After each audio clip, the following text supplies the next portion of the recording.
Define heat in a rivalry. One might say it means caring, sometimes caring too much. Others might need some actual, literal heat. The strictest definitions might require genuine hostilities. But what if one rivalry had all of these? What if one series between two football teams featured brawls, a tradition of burning things, and once, in the distant past, rancor so intense it nearly caused an armed riot? That rivalry doesn't exist. Best I can do is all that and 2 almost riots. This episode of Rivalries is presented by Allstate. South Carolina and Clemson have met on the football field 120 times. It only went kind of smoothly for the first 5. We'll get to that, but we should be happy that they figured it out. The lore here, it's deep and it's fascinating. They're indebted to each other for inspiring their pep rally targets and mythologizing their uniform choices. They're so hell-bent on stopping one another from going to a bowl game that sometimes neither of them end up there. They haven't shared a conference since the 1970s, but history shows both schools are willing to get the state government involved to mandate that matchup if need be. To understand why this game matters so much, you first need to understand what these universities represent. South Carolina-Clemson starts with a classic setup. Farmers versus lawyers and businessmen. Clemson trained the people who worked the land and built stuff, and the University of South Carolina raised the next generations of prosecutors and deal makers. It's a familiar dynamic in rivalries. Think Auburn, Alabama, or Mississippi State, Mississippi. Clemson and South Carolina amp up the usual tension between the state's flagship school and the Ag College on so many different levels. Start off with the University of South Carolina fighting the creation of another school in the state at all. Add in some political shenanigans and power struggles between both sides throughout the state's history, and finish off with Clemson's early heritage as a military school coming into play in dramatic fashion early in the game's history. The schools already disliked each other. Now, the game provided a perfectly legal platform for the two to work out those frustrations one hard tackle at a time. It took just 6 years after the first matchup between the two teams for the mayhem to start up in earnest. In 1902, after a 12-6 upset of the favored Tigers by South Carolina, a group of Clemson students took offense to Gamecock fans carrying around a poster, one showing a cartoon rooster standing on a tiger, steering him like a jockey. Fights ensued, tensions rose, and ultimately the whole thing culminated in hundreds of Clemson cadets marching on the South Carolina campus with rifles, where they were met by an informal militia of South Carolina students defending the campus and, yes, the offending poster. A compromise was made between the two sides to avoid bloodshed. The offending poster was burned, and everyone returned to their corners for 7 years until things simmered down. The rivalry nearly ended before it really started, over a poster of cartoon animals. You might hate your rival in the abstract sense, sure, but did you ever really consider marching on their campus with an armed battalion? If your rivalry was as intense as Clemson-South Carolina, you would. Oh, and the second near riot? That's in 1946, when some New Yorkers printed up counterfeit tickets for the game and sold them for a handsome profit. Outraged fans stormed fences and spilled onto the field. The officials suspended play until they could disperse the furious crowd, and only after a long delay did they get back underway for the second half. I should also mention that a Clemson fan killed a chicken on the field in front of outraged South Carolina fans. That's part of the story too. Anyway, back to the actual football. 1977. Don't count your chickens before they hatch. Or, more appropriately to this rivalry, chickens don't count anything before there are goose eggs on the scoreboard. The metaphors are getting mixed here, but follow me anyway. The 1977 game featured a wild comeback from a 24-0 deficit by the Gamecocks. After taking a 27-24 lead in the fourth quarter with just 1 minute and 48 seconds left on the clock, South Carolina well and truly believed they'd completed a historic comeback. So much so that several Gamecocks pulled up their jerseys to reveal a No Cigar Today t-shirt to the roaring crowd. That reference to Clemson's recently implemented tradition of victory cigars backfired badly.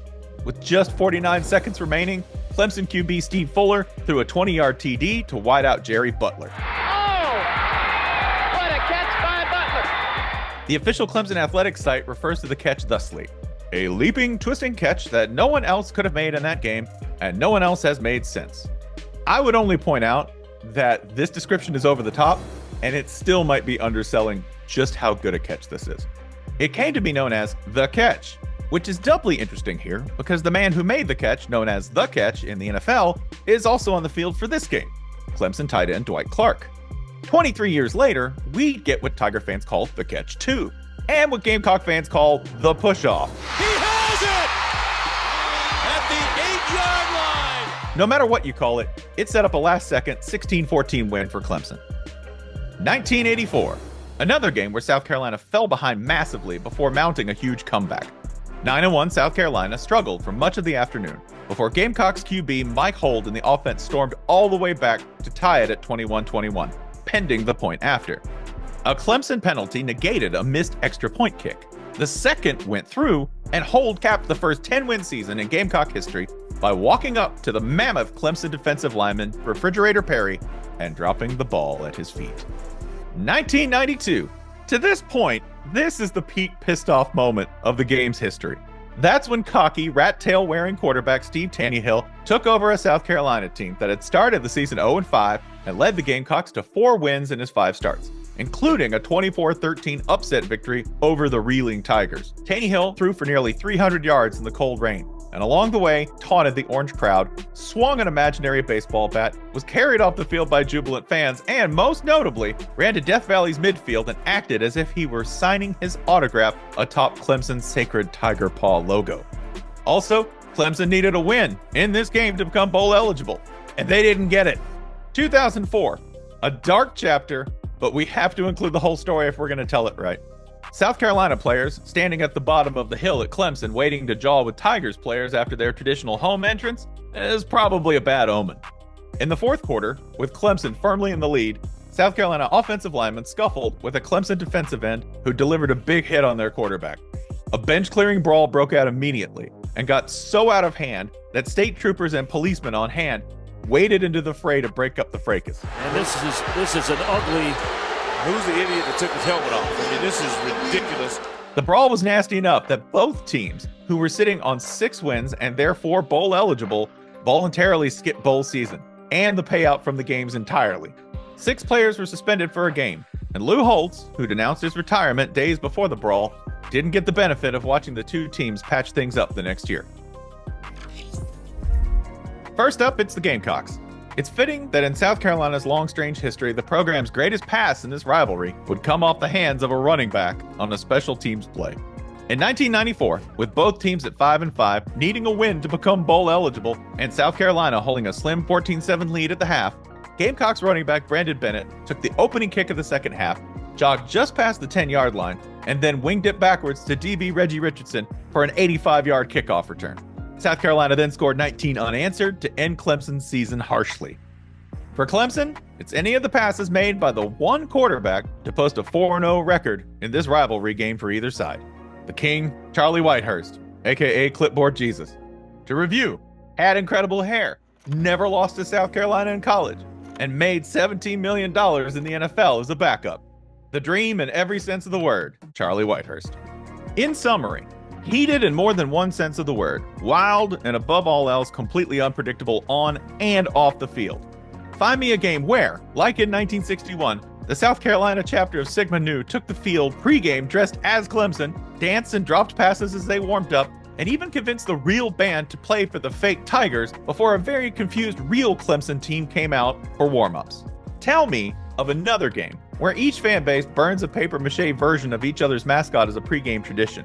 Tell me about another rivalry where I have to be clear which near riot situation we're referencing. You can't.